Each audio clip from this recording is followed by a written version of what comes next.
Hello, everyone. This is the artist. And I'm Terrence B. the Thinker here, and welcome back to the Artist and the Thinker podcast. I am L Sweets, and I know it's been a while, but we are back to chop it up about some current events. Yeah, it's been a minute. We're trying to get things going on another front, like social media wise, to make sure that we can get as much exposure to you guys, bring you guys into the conversation with us, and so y'all can get caught up with all the podcast episodes that we have done as of late. And we want to just thank you guys that have been tuning in for tuning in, and we just want to welcome you back. So, Sweets, what's the word for the day? All right. So I don't know if many people remember this guy, but I can kind of give a quick rundown on him. His name is Kevin McCall.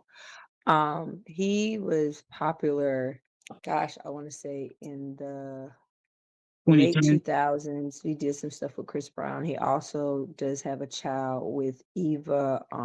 What's her last name?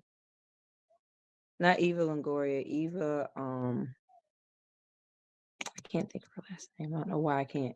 She was From on America's Next Caveman, Top Model. Huh? America's Top Model. Yeah, America's Top Model. Yeah. And he has some abuse allegations. Well, recently he was on a podcast and he was venting about basically asking for money from Chris Brown and being on EBT. So I'm going to play the clip here so you guys can kind of get a sense of what exactly we were talking about.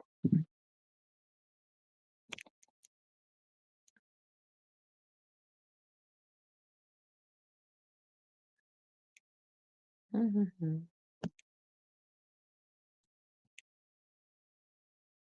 Thing. There we go. Okay, here we go. He finna be in here and Why tell the us fuck I got an EBT card? And this is at Breezy, bro, and made 90 whatever the million, and it say KKKKK Mac. Can I get 25,000 for them four songs I owe you, bro? I just want to leave, bro. Leading up to who he is. I'm not even tripping though. I got an EBT card, my nigga. Like, what the fuck? I can't even get nothing, bro, man.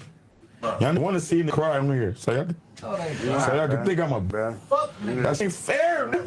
Hey, I'm on EBT, bro. hey, That's why. Bro. hey, look, bro. Calm down, bro.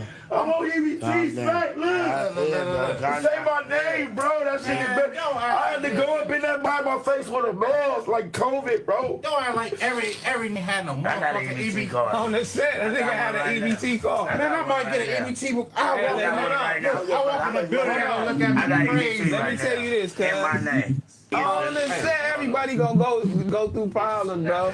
See, my thing is with you though, cause like he was saying, you are talented. You are out here. You are a producer. You are a singer. You are a songwriter. You are all of those things. You're still a father, even if you still haven't seen your kids in 10 years. You're still all of those things.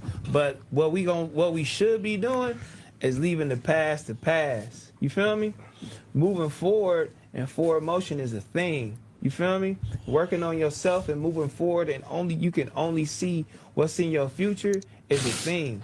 We can't sit here and hold. All right. So But I witnessed it. that's enough. All right. So basically, I'm trying to return myself back on here. Okay. So with that being said, I think it poses the question of, are we showing empathy, sympathy, or just not care at all? Would you like to start off, or would you like me? You can start it off, Sweets, because I got my feelings about it, and it. Go ahead, Sweets. So I think what he is going through is he's not accepting that, hey, you're not it right now. And being a rapper or whatever it was that he was doing, like, that time has came and passed. You're in a different era in your life, and that era might not be where you want it to be. And making this whole stink about being on EBT and I just need this, I just need that, makes you wonder, how did you get to this place? How did you get to this place? That's I the mean, it's question. been said a lot that you haven't seen your I think a child or maybe / children with Eve In 10 in years, from what the 10 dude said. years. So What did you do to get yourself here? Like, do you want people to feel sorry about you? Honey, we in an economy that, hey, you gonna have to get up and you gonna have to go to work. You Hmm. gonna have to do what everybody else doing. Because right now, the music ain't working. It ain't working for you. Hmm. Heck, I'm an artist. When I'm not selling paintings, guess what I'm doing? I'm working. Okay. So I think he's really being a crybaby about it. I don't fully know the depth of what got him there, but I know when you was putting your hands on her and them children, where were you thinking about your career and stability and doing what was right? Where was that energy at? But that's pretty much my little piece on it. My piece is this: as much as um,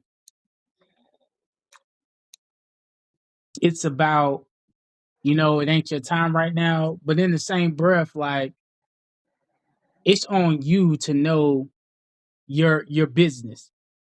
And what do I mean by that? Like knowing how many points I get on a record for being featured on a record. How many points do I get for producing a record? That's all money that comes in annually to you. Mhm. So if you not knowing your business and let your business get screwed up and doing stuff off of the love, then that's your fault. That's nobody's fault for yours, because you going to your partner and ask them to, first of all, better question is, how'd you end up on EBT? Because I'm like, dude, you done records for one of the top artists in the world, Chris Brown, and you've produced records for this guy. So my question is, what was your business at? What was your business mind? Who was handling your business? You know what I'm saying? Because there's no reason why you should be on EBT. Because even if you're not hype right now, production credits and writing credits give you money annually. You get royalties. You get money and stuff and credits like that, which also gets you exposure to write for other people or do records for other people. So that's annual money coming in based on streams and what have you and all of that. So you would have money coming in. Now, is it because you were trying to live up to a lifestyle beyond your means Mhm. and it caught up with you because you're trying to hold up this facade? I gotta promote myself like this so people will be more attracted to me. That stuff will get a lot of people messed up. And what people don't understand is that all the stuff y'all see on social media and people doing that, it's a lie. It's false. That's why I respect artists like J. Cole to say, hey man, I got me a house over here. I don't live beyond my means. And people got to start getting, especially like you said earlier, Sweets, with this economy and what's going on, you got to think like that. Even if you are a star, nothing is guaranteed. So I would say it's not necessarily about empathy, sympathy, or just not caring. I think it's more about what did him as a man not do with his business. It's his lack of not knowing his business. Mhm. And you can't blame Chris for that. You can't blame nobody else but yourself. It's poor money management. Mhm. You was cool with keeping up with the facade and trying to live up to this image of you as an artist and stuff, despite all the stuff that you've done in your life behind closed doors. But I'm talking about the stuff trying to hold up this front and it caught up to you. That's the issue. Mhm. You on EBT because of poor money management. And that's my thoughts on it. So who knows? No, 100%. What you're saying is right. I think he wants to point the finger at everyone but himself. Yeah. I'm not fully aware if he has took accountability for any of his actions in the past 10 years. And given how he was sounding, and I hate that the audio we didn't get to hear what the last guy was saying, because it sounded like he was hitting him with some real stuff for like, man, this is not the route. you know, and we all, don't get me wrong, we all fall flat on our face. True. You know, eventually it's going to happen to you. You know, there's very few people can say, oh, I ain't never had a bad day. Mm. But even in that breath, we can't just blame everybody. When you can take accountability for your part in a situation, fully acknowledge it, and then try to work to do something different, that is a strong accomplishment to have. And if you don't, you will find yourself playing victim over and over and over again, time after time after time. And it's not going to get you anywhere. Mm-hmm. It won't. You know, sometimes people want someone to feel sorry for them. Well, I hate to break it to you, people don't care. You can be Fact. relevant today and you can be irrelevant tomorrow, because this is what's happening. If it wasn't for, I think it was that BS song that he did BS, and he did Deuces. Strip and Deuces Yep. with Chris Brown. And this was like in 2010s. 2011, Yeah, 2011. maybe even longer than that. A matter of fact, I think it was like maybe 2010, 20, I 2010s, mean, 2012. you know, somewhere in that era, you Mm-hmm. know. And if it wasn't for him being on those tracks with Chris, if it wasn't for the fact that he dated Eva, we wouldn't know who you were. True. Be nobody probably. So like everybody else, you'll be one of the people, a number, you know. So I think he needs to do some self-evaluation, probably some therapy, and do what you need to do to make sure you set an example for these children out here in this world that, you know, you kind of chose to go left field with. Because I know a lot of people at first was giving Eva, I want to say, a hard time, and then they found out what was going on. They Mm. found out this dude wasn't it. You know, you out here abusing and her, the kids, you know, all of this stuff. Like, yeah, it's not cool. You got more priorities you need to be worried about than getting some money from Chris. You need to be trying to get yourself a job. It's okay to have a 9 to 5. But yeah. I believe that it's also about, this is a lesson of people not knowing their business in the industry. Because there was a wise quote that a man said. He was a music producer, Mr. Collins, the music producer, and he said, there are no villains in this game of music. There are no villains. He was like, you want to know what the biggest villain is? It's your ignorance. Which means, what does that mean? That means that if you're going in a room and you're seeing these people present you with a contract and you don't understand what's on that paper and you don't have any legal representation with you to explain to you what's on that paper, then it's your ignorance that gets you in trouble if you still sign that contract and don't know what you're signing. Mm-hmm. It's your ignorance. And so he was like, the biggest villain in the game of music is your ignorance, because these people, it's not their job to tell you that, hey, we're screwing you. It's not their job to be like, hey, we're going to take all of this money from you and give you crumbs. It's not their job to tell you that they're going to screw you. It's your job to find out before they can. And so when I heard that, that changed my whole mindset about just business and otherwise in industry and any other business. It was like, it's your ignorance that's the biggest villain. And he was like, you're coming into a game where you don't have a clue. Yeah, you're an artist and you do music, but you don't know the ins and outs of the business.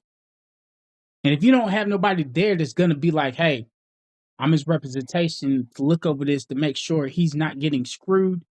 He knows he's going to have to give up something, but y'all not taking everything. If you don't have that coming in, and I get it, people be under pressure. Yo, this is my only opportunity and everything, but it doesn't hurt anybody to take a moment to learn about what they're signing and what the splits are and what you're getting down the road as far as royalties and so on and so forth.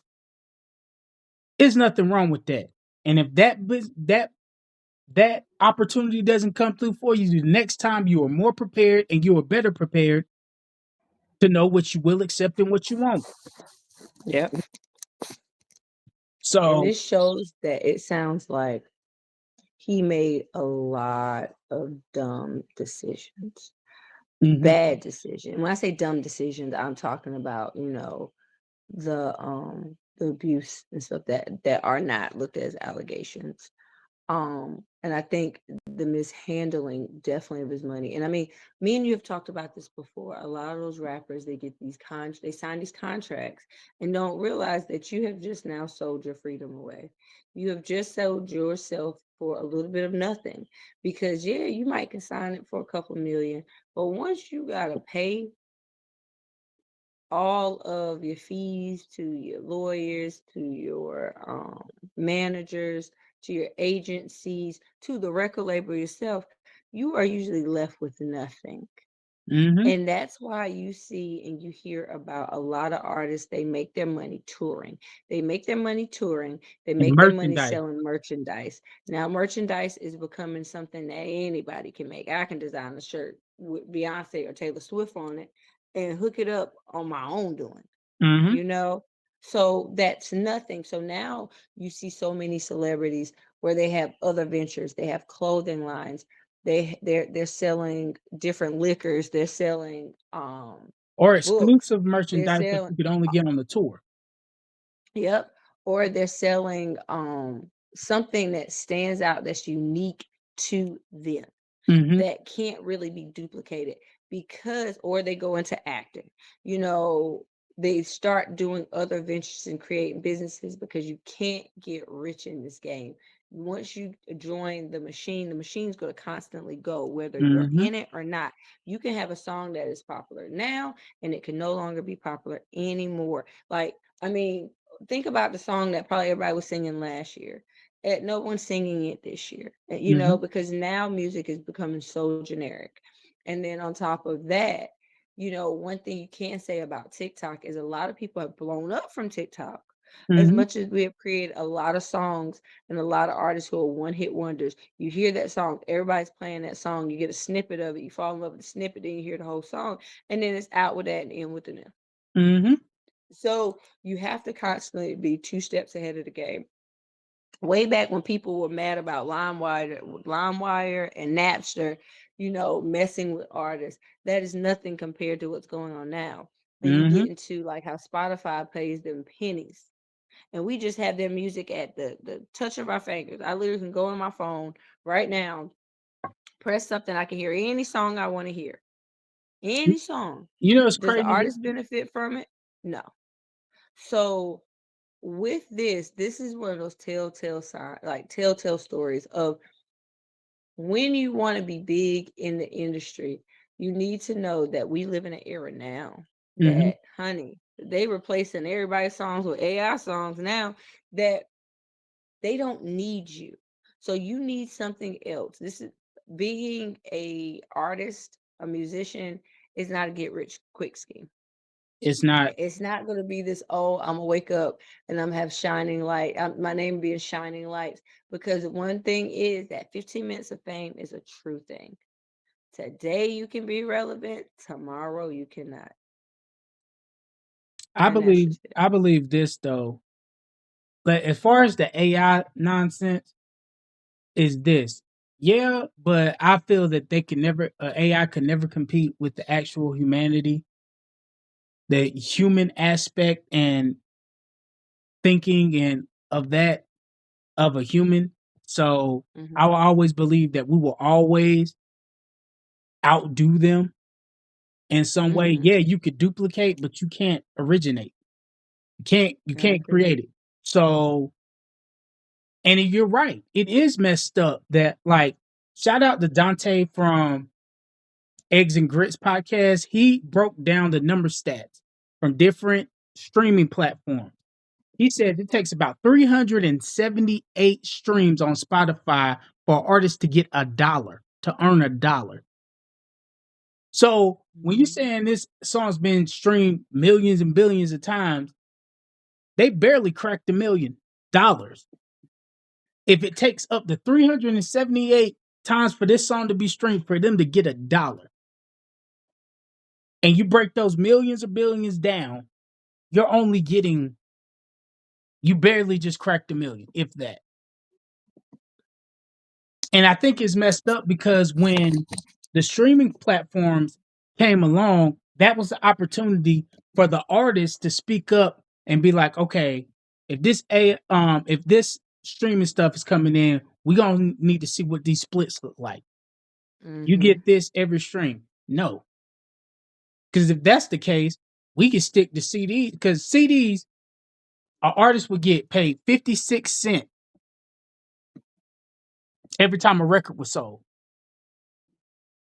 They made millions of dollars, right? But going back to the mathematics that L Sweet said earlier about paying lawyers and everybody else, you're there with nothing, which is why artists have had to reinvent themselves and put promotion in liquor, different promotions in sneakers, Mm-hmm. clothing designs, and so on and so forth. But it's important, like I said in the beginning, you can't sign a contract and not know what you're signing, and not knowing what the splits are, and not knowing how the splits look for you. You can't blame anybody but yourself for that. And as far as this AI goes, if they don't get a hold on it, they're going to end up just like with the streaming, getting paid nothing, because you're choosing not to do the smart thing, look for yourself, research for yourself, Mm-hmm. and being like, look, we need this promotion. We need this money. We need this. If y'all going to use my likeness, especially with AI, because they try to sneak it into your contracts now where they can use your likeness in any way, form, or fashion, which Mm-hmm. is AI. So I'm telling all you artists out there, be smart and make sure that, like, hey, you can't use my likeness in AI in any way, form, or fashion. If you do, I will sue you. Yeah, and I think one thing that we also have to do, a lot of these artists are, I don't know now. It might have changed, but that destined for stardom. Well, no, I take that back, because we live in an era now that everybody wants to put their face in front of a screen. They want to show that their life is amazing. We live in an era of content creators. So because we live in that type of era, we have so many people who are willing to do anything to be up front, that they take, up front and center, that they take a lot of these deals that are horrible deals, but they're sold that dream that you're going to be it. And Mm-hmm. I think the one thing that we can say is, you're right. AI can only go but so far. Like, yeah, it might can produce something like this, right? Snap of your fingers, boom, it's done. But to really be able to portray that empathy, the actual empathy of a human, is very complex, because after a while it just becomes generic, and it needs our thoughts, it needs what we put into it to make it what it is. Mm-hmm. um so it's a very thin line that can be blurred, but I think it it's not like it used to be. I mean, one thing about the music industry, people have been getting screwed over forever. There's some who Facts. get out of it, scot clean. Um, and that's where we have to look at it, is look at the examples of people who were able to thrive. Like, yeah, Chris Brown just finished that concert. Breezy Bowl was it. People were saying all kinds of stuff. Let's look at Chris Brown for a quick second. This is a man who had an incident that happened in 2008, 2009, Yeah. that has basically haunted him ever since. That if he get in an altercation with a woman, they saying he out here beating her. Mm-hmm. So he has been put in a place where he has had to do other things, especially when he didn't have the force of the big labels. He didn't have people backing him and supporting him. He had his true fans who stayed true with it, and he has found different ways to keep himself in the game. Mm-hmm. that he can easily do, arenas like it's nobody's business. So I think it's one of those things that artists like Kevin McCall and many others is like, you can't just go in here with the sparkles in your eyes and not be listening with your ears. Right. Listening with your ears and Right. seeing with your eyes, because nobody's going to care. Because if you look at comments under that podcast, clips of it, people like, no, nobody cares. Stop crying. Go get a job. Like, this is where you are now. Go get a job. Mm-hmm. You had your chance. You didn't play the cards right. Now you're here. It's time to move on. That's it. Those are my closing words on it. Here are my closing words. I believe that as a writer, it would still have been opportunities for you if you didn't do certain things, because writers are always needed in the music industry. We both know that. And being a writer, doing records, and understanding business as it concerns to you and how it affects you is important for every artist. And this is just an example to all the other artists out there to not sit here. And I understand, like with the brother, I really hate that it was unfortunate that the brother started crying, because it's hard to be vulnerable in front of people that you don't know. But if it comes, it comes. And some people may make fun of that, but others, I look at it from an aspect of he's spiraling because he Mhm. ran out of the options. And I have to go with L Sweets. Hey man, maybe it's time to get a 9 to 5, homie, or start a business, or do something. Mhm. Because you saying, but I was a star. Yeah, keyword was. Stars can go out like comics, bright at first and then just disappear. But it's important for you to learn from this lesson to know your business and how it pertains to you and how it affects you. And I stress that to not just him, but his artists. You need to go back and be like, yo, where my splits at? I wrote on this record. I wrote on these records. These records are still being played. Where are my splits? Mhm. And know your business. Get some money up to get people to look at like your paperwork and be like, what's going on? What's happening? What am I owed? Because believe it or not, every art you go searching at them record labels, best believe you'll find some money that's owed to you, because like we said, this industry is not meant to tell you that they're gonna screw you. You have to figure it out down the road like everybody else. And like Sweet said, there were other artists out there that did understand the business, was business minded first. Michael Jackson, he owned 50% of Sony. 50% of Sony, which means that when Jay-Z and Beyonce was there, he got a check every time they released a record. He owned 50% of Sony in their catalog because he knew about business and he knew how to handle business. Be like, yo, I'm going to get my money not just off me, but I'm going to get my money off any way that I can get it. And I'm going to be smart about it. And a lot of people don't understand that that man was a gangster in a different way, but we'll get in that another time. But what I want to say to y'all is this. All you artists out there, it's important for you to understand what you're reading and have somebody with you that understands what you're reading. And just know, in some way, form, or fashion, you're going to get screwed, but you can control how screwed you'll be if you educate yourself in this industry, in the industry, Mhm. and how it pertains to you. Mhm. You can control this. So y'all need to take heed. Do not look down on this brother that's in a vulnerable spot and make fun of it. Y'all need to look at this man and be like, learn from his mistakes and make better choices for yourselves as artists in the longevity that y'all are trying to get out here in this industry. Y'all need to make smarter choices from yourself and use this as a lesson for y'all. Mm-hmm. And that's all I got to say about that. Yes, I agree. All right. So with that said, we close up another episode of the Artist and Thinker podcast. Thank you guys for tuning in. Peace.